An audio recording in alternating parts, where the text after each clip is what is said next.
What is Easter Sunday? Easter Sunday is the day the world didn't end. It should have. Jesus was dead, buried in a tomb, sealed behind a stone with Roman guards posted outside.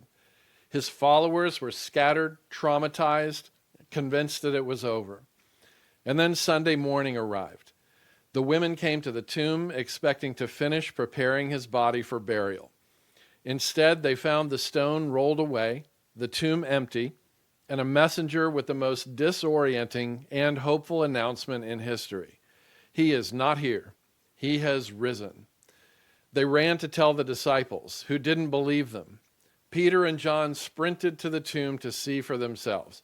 They too found the burial cloths lying there, neatly folded, but no body. Later that day, Jesus appeared to them, not as a ghost, not as a vision, as himself, with a body they could see and touch, wounds still visible from the crucifixion. He ate food in front of them to prove he was real. And everything changed, because resurrection isn't resuscitation. It's not about bringing a corpse back to life temporarily before it dies again. Resurrection is the beginning of something entirely new, the first glimpse of a world being remade from the inside out. This is what the early Christians understood and what we sometimes miss when we reduce Easter to a nice story about life after death. Resurrection isn't just about going to heaven someday. It's about God's refusal to let death have the final word over anything. It means creation matters. Bodies matter. History matters. The physical world isn't something we escape. It's something God is restoring. It's something we will live with and enjoy for eternity. When Jesus rises from the dead, he doesn't shed his humanity like it was a costume he no longer needs. He rises in a body, a transformed body, yes, one that can appear and disappear, that isn't limited by walls or physical constraints, but still a body. This matters because it means the goal for Christians isn't to leave the material world behind. That has never been the goal. The goal has always been redemption, renewal, the restoration of everything sin and death have broken. Resurrection is God's declaration that nothing is beyond his reach. Not our bodies, not our relationships, not the brokenness of the world, not even death itself. And if that's true, then hope isn't naive or silly or pie in the sky. It's grounded in absolute reality. We do live in a world where death still happens, where suffering is real and injustice persists and grief is heavy. Easter doesn't erase that. It doesn't pretend everything is fine or that pain doesn't matter, but it does dethrone fear. Because if Jesus rose from the dead, then death is no longer the worst thing that can happen to us. It's no longer the end. It's been turned into a doorway. And what's on the other side is more real and more solid than anything we've experienced here.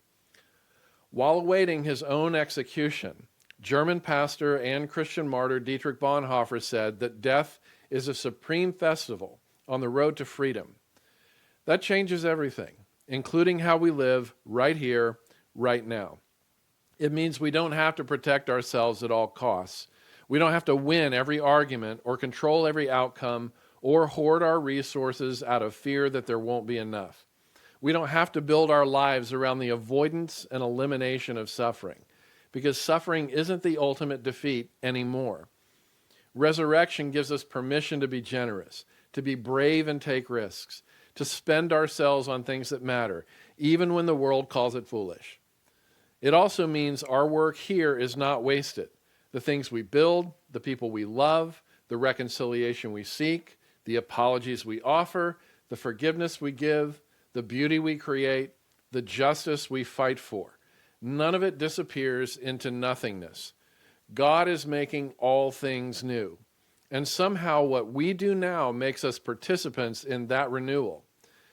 We don't know exactly how it all works. Paul says we see through a mirror dimly. But the resurrection tells us that our lives matter in ways that extend beyond our lifetimes.